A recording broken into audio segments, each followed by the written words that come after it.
Hello, magandang araw. Ako nga po pala si Rahia Hanapi galing sa BSED Filipino 2A. Kasama ko naman po si Nur Aiza Paraji ng BSED Filipino 2A.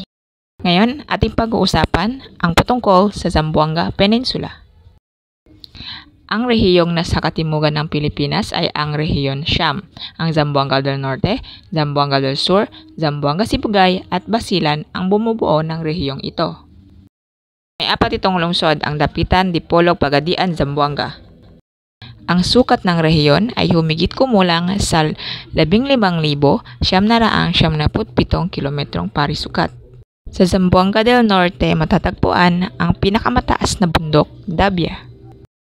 Matataas ang kinikita sa pagsasaka dahil sa kalakihan ng rehiyon, subalit mababa ang establishmento. Pangunahing hanap buhay dito ang pangingisda, lalo na sa Basilan. Sa mga nakalipas na panahon, dahil sa maraming supply ng pangkagubatang produkto, nakilala ang rehiyon bilang angkatan ng mga kahoy. Sa kasalukuyan, ang mga troso na mula pa noong unang panahon ay nanggaling na sa matandang kagubatan ay unti-unti na ring nawawala. Ang Zamboanga na tinaguri ang Jambangan na lalong kinilala sa tawag na lupain ng mga bulaklak ang tinanghal bilang primera klaseng lungsod. Noong ika-6 ng Hulyo, 1952, ang lupain ng mga bulaklak ay nahati sa dalawang lalawigan, ang Zamboanga del Norte at Zamboanga del Sur. Ang Zamboanga del Norte ay mayaman sa yamang mineral na kadalasan ay non-metallic. Ito ay ang mga durog na bato, asbestos, buhangin, graba at iba pa. Dipolog ang kabisera ng lalawigan. May magaganda rin itong tanawin, ang aplaya o tabing dagat tulad ng Sinipay Bay at may mahiwagang kuwebang matatagpuan dito tulad ng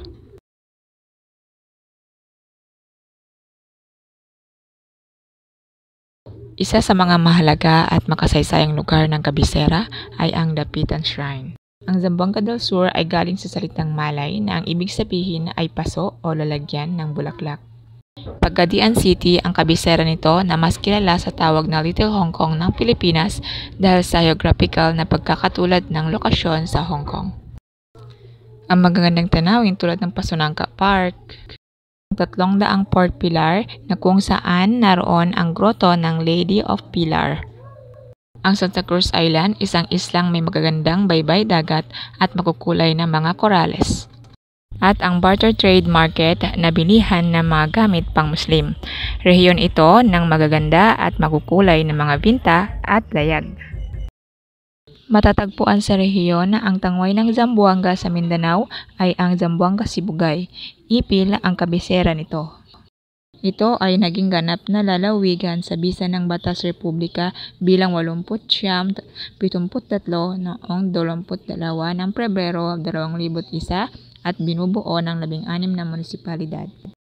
Ang ikahuli ay ang Basilan, matatagpuan sa katimugang bahagi ng Zamboanga del Sur. Dati itong bahagi ng Zamboanga del Sur, subalit nang lumaon, ito ay inihiwalay sa pamamagitan ng Presidential Decree bilang 356 noong Disyembre 27, 1973.